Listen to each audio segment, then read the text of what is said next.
Взрослым, дедушкам, бабушкам бросается. Все равно стерилизованный бросается. Вы не знаете, вы кормите ее, а она бросается. Мы мимо проходим, бросается.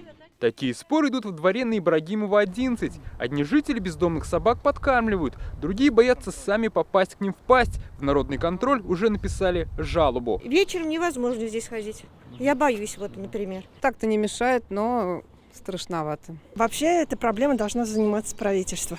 Государство, так сказать. Они ходят, но сейчас не видел. А это уже улица Восстания. Здесь тоже жалуются на собак. Как говорят, местная стая держит в страхе всю округу.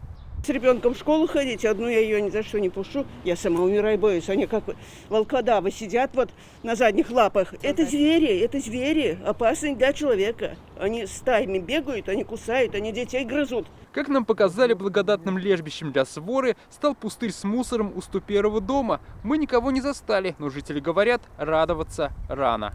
На них же и деньги выделяют, надо как-то бороться. Уж надо сверху думать.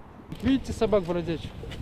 Они были же уже, натворили делов уже. Это та самая улица в поселке Осиново, где неподалеку во враге собаки напали на школьника. Как говорят местные жители, сейчас стаи не видно. Раньше она обитала у мусорного контейнера. Раньше вот возле мусорки еле проходили.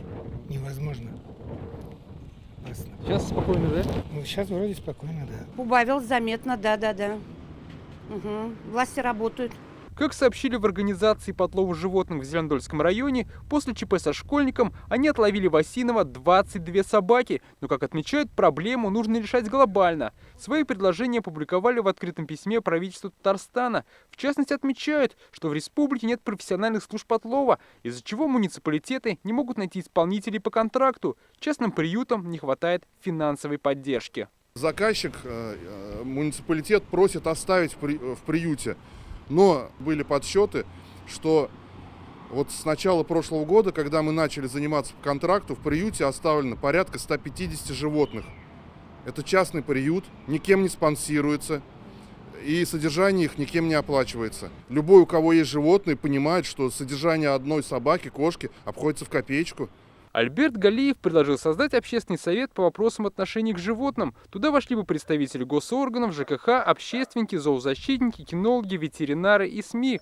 Владелец приюта предлагает ввести бесплатное чипирование животных, жестче контролировать исполнение контрактов по отлову, строить муниципальные приюты и поддерживать частные. Напомним, по поручению Рустама Миниханова планируется создать сеть межмуниципальных приютов, рассмотрят, как лучше задействовать частные. Всем же главам муниципалитетов поручено усилить контроль за бродячими животными. Должны сделать все, чтобы организовать отлов и определить работу, какие приюты, где должны быть. Персональная ответственность руководителя районов, городов. Наведите порядок.